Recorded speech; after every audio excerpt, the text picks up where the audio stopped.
Umpisahan na natin. Painit tayo ng mantika.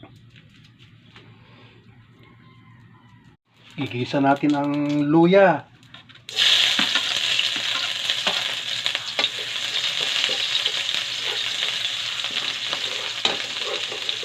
Sibuyas.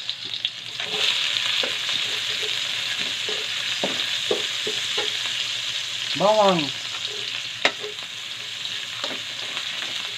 Kaya natin lumabas ang kanyang aroma.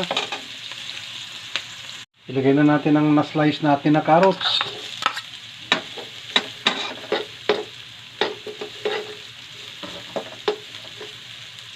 Labanos.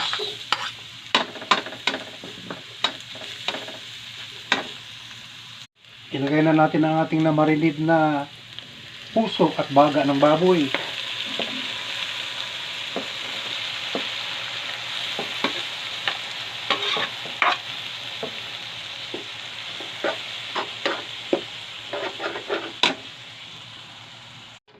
Pakuluan natin siya hanggang sa lumambot.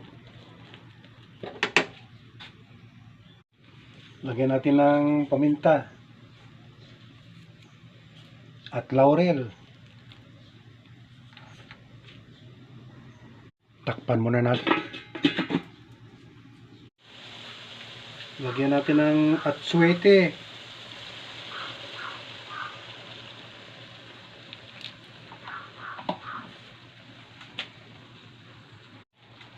Timplahan na natin ng mga 2 kutsarang patis.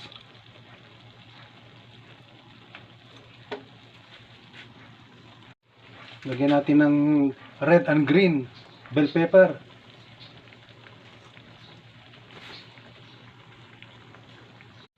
Spring onion.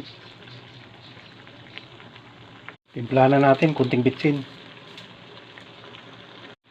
Ito na ang ating Bupis Delight. Luto na. Tikman natin.